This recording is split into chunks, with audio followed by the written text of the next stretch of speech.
ஊரில் பணக்காரர் ஒருவர் இருந்தார். அவர் மகளுடன் கைக்குழந்தையாக இருந்தார்.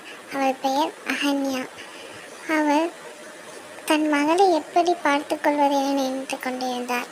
அப்பொழுதுதான் ஏன் நாம் மறுமணம் செய்து கொள்ளக்கூடாது என்று யோசித்தார். அப்பொழுது அவர் மறுமணம் செய்து கொண்டார், நம் பிள்ளையை பார்த்துக்கொள்வார் என்று. ஆனால் அவரும் ஒரு வருடத்திற்குள் பிரசவமாகியிருந்தாள். அவளுக்கும் ஒரு பெண் குழந்தை பிறந்தது.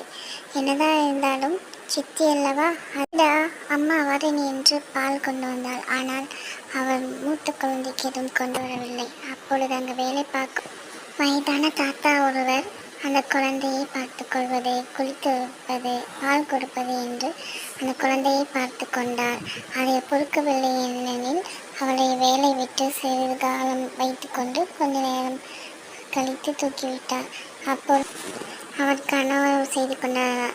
அதை முன்கூட்டியே அறிந்து, இங்கே பாருங்க, நம்ம பெரிய பொண்ணு முதலாளியாகவே இருக்கட்டும், சின்ன பொண்ணு வேணாம் படிக்கட்டும், காலம் கெட்டு கிடக்கு, எங்கேயாவது ஓடி போயிடும், இல்லைன்னா தேவையில்லாத பிரச்சனை தான் வரும், நம்ம சின்ன பொண்ணை மட்டும் படிக்க வைக்கலாம் என்று சின்ன பொண்ணை மட்டும் படிக்க வைத்தாள்.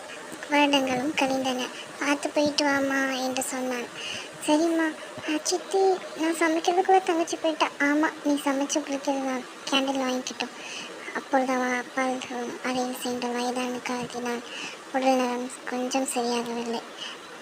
கேட்டார், என்னம்மா நல்லா இருக்கேன் என்று. நான் நல்லா தான் பார்க்கேன், நீங்கள் எதுவும் நீங்கள் கவலைப்படாதீங்க, நீங்கள் சித்தி இருக்காங்க தங்கச்சி இருக்காங்க பெற்று தன்மையாக சொன்னார். அப்பொழுது திடீர்னு செய்தி, அவள் தங்கச்சி ஓடிவிட்டாள் என்று. ஐயோ என்று அவள் அம்மாவை தாங்க முடியவில்லை. அவள் அவங்க அம்மாவை போல் நன்றாக பார்த்து கொண்டாள். நீங்கள் எதுவும் கவலைப்படாதீங்கம்மா, நான் பார்த்துக்கிறேன்.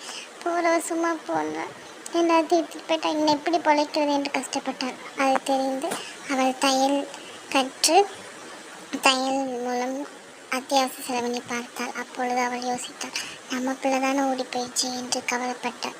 இதுதான், எல்லாத்தையும் சமமாக பார்க்கணும், யாரையும் தப்பாக நினைக்கக்கூடாது.